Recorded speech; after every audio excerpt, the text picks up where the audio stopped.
Hello? Hi. Yeah. Yeah. Hello? Good afternoon. Hello? Yeah. Can you hear me?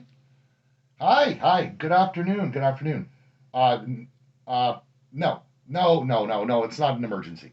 I'm calling because I'd like to speak to a detective.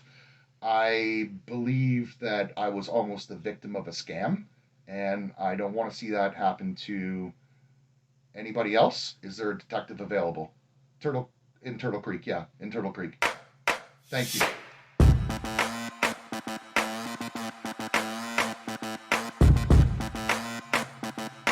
Hey, everybody. Happy Monday. CJ Goes Live. Steel City Houses, 25-year investor, entrepreneur, dad, and all kinds of good stuff. I'm a real estate guy. Um, I have a really crazy story to tell today, and it's only going to take a couple minutes, but I think it might save some people some heartache and some pain who are trying to buy real estate or trying to be a wholesaler. I had a situation last week where a seller called me on Wednesday morning, and very nice lady. We're just gonna call her. We're gonna call her Marie. Uh, she calls me up and she says she has a property for sale.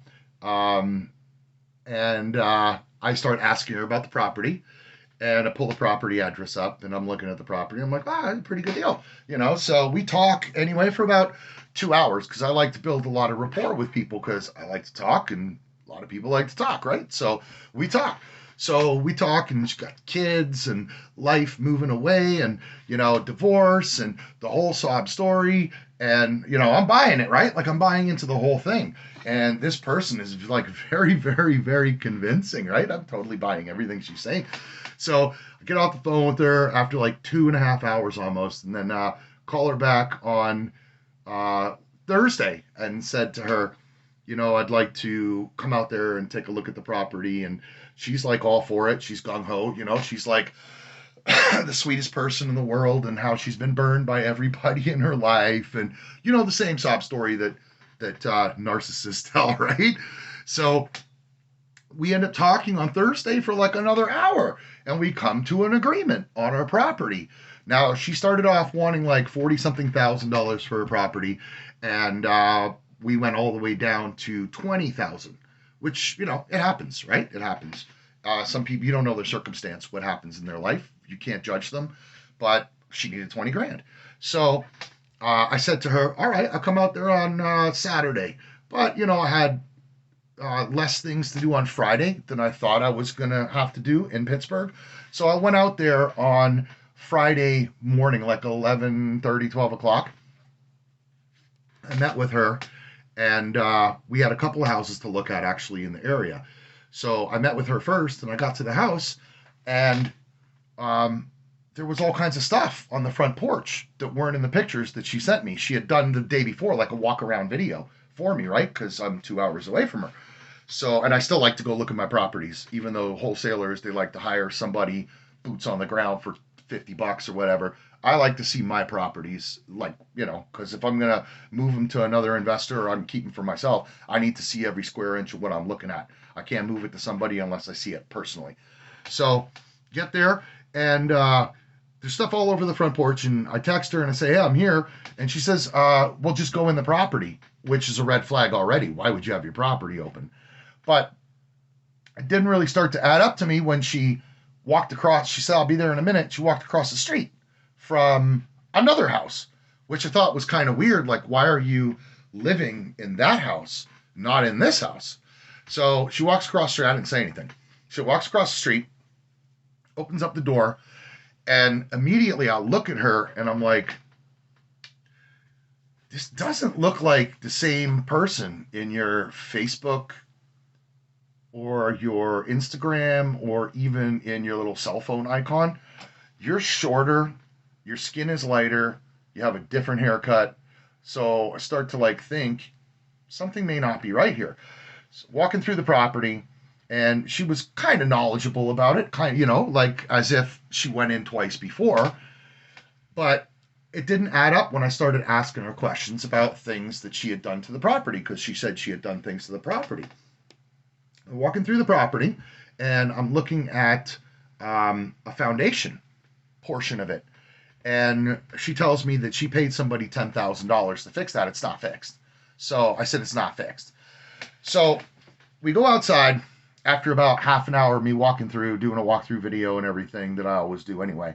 So we go outside and we start talking. I whip out the contract and I say, okay, so you're willing to take 20 on this property? Oh, yes, I'm willing to take 20 on the property. I said, great. So I whip out the contract, right? Just a couple pager, right? It's easy stuff. Just easy stuff. Boom. You just sign it. It goes to my attorney, Rob Felke in Duquesne. So she looks at the contract. She starts looking at the contract, right? She's looking. I'm filling it out. And this agreement is made this day, blah, blah, blah, blah, blah, between CJ Van Slytman and the buyer, right? So she's looking at the contract, and I see her completely change, her demeanor completely change. And she says to me, what do you mean a closing company? And I said, what do you mean a closing company? Do you think I'm just going to like hand you 20 grand on the property here? So I write her $100 deposit, right? To hold the property as good faith. And she says, I can't do $100. I said, okay, fine. That's fine. You can think about it, whatever you want. She says, I can't do 45 days close. I said, why not? 45, it takes 30 days to pull a title. And she says, well, I think I can get it done sooner. And by the way, I'm moving next week. And I'm like, you're moving? We spent like 4 hours on the phone, and now you're telling me that you're moving next week? Like, you told me you're moving at the end of the year. Now it's next week. So now things are like starting to get hot because I'm not understanding what she's trying to do, right? But I'm kind of understanding now at this point. So she says to me, I don't do business this way. I don't go through title companies, and I don't close that way. I do a straight cash deal, and you can write me a check and I'll give you the property. And I'm thinking, she's like, you probably know more about real estate than I do, but this is what I know. And the only deed I can give you is a quitclaim deed. And I was like, no, that's definitely not how I've ever, 25 years, ever done anything. I wouldn't even buy a bicycle off Craigslist from somebody without a bill of sale. I'm not going to hand you a $20,000 check for this property. And then she goes, okay, actually, I forgot. I have a $3,500 water bill on the property, and I have a $3,600 tax bill. But I'll take care of all that once you give me the check. So I'm like, oh, okay, yeah, that's a good deal. So I said, okay, think about it for a couple hours, call me back. So she calls me back and she says, I'd really like to do an owner financing or a sub-2 deal or a lease option with you. If you'd give me $15,000 down, I'd be happy to finance the other $5,000. So I was like, okay, at this point, I know something's going on. This is not a real deal here. This is somebody scamming, right? So I come back home to Ligonier, Pennsylvania, and I get on my phone and I go to her messages, right? Her instant messages from Facebook. And in her instant messages, I go to click her. I've been blocked. I got blocked. So I said to my son, hey, go to this woman's name and check her out, please. He went on, found her right away. What she doesn't realize is that she gave me her phone number, which gives me her Snapchat, which gives me her Instagram, all those other social media platforms. So what I believe has happened here is she caught on to the fact that I caught on to her trying to sell somebody else's house.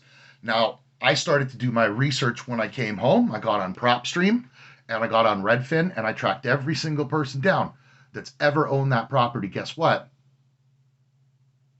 No one's ever heard of her. And guess what? The name on the deed that I mentioned to her on Thursday when we first talked, I said, why is the name on the deed totally different? Your name is Marie and the name on the deed is Latwanda and the last name is different. She says, well, because it was my married name. I said, oh, that's weird because I looked you up online too and I can't find your current maiden name. And she says, oh, that's because I use my middle name. like I'm stupid or something. So those kind of things got my wheels in motion. But I believe what she's doing is collecting deposits from people. That's why I contacted the police. I believe she's collecting deposits from people, like $1,000 down or $5,000 down, and she's going to bounce out. She slipped a couple times when we were talking and about things that didn't really make a whole lot of sense. That she has a husband that she's bringing from another country, and it started to not add up and not sit well with me. And then when she blocked me, thank God she blocked me, because if we would have written the deal and I gone through title and found out all the things that were wrong with it, I mean, I'm paying for the title search, I would have gotten screwed, and so would you if you're going through a closing with somebody and they're telling you one thing and they're not delivering that. Obviously, at the end of the day, you've got to pay the title company, right? So not only do you not get the deal, you are out $500 or $1,000. You piss your title company off, you piss your attorney off, and now they think you're incompetent and you're an idiot. Always do your that's the moral of the story, right? 10 minutes into this thing, that's the moral of the story. Always do your research. Always do your due diligence. Don't write a check to anybody. And I have a special trick I learned probably 20 years ago. Something I write on the back of a check to guarantee that this could never ever happen to me, even if I wrote the check to a scammer. If you want to know, comment below or send me an email or a DM or my phone number. I'll put it somewhere like I usually do. Send me a message and I will tell you this secret that I don't think most people, 99% of people, don't know about. This little trick when you're doing a high risk deal like this, or when you're dealing with somebody you maybe not sure is telling you the exact truth. Because the fact is, you hand somebody $1,000 deposit, they're gone to the bank.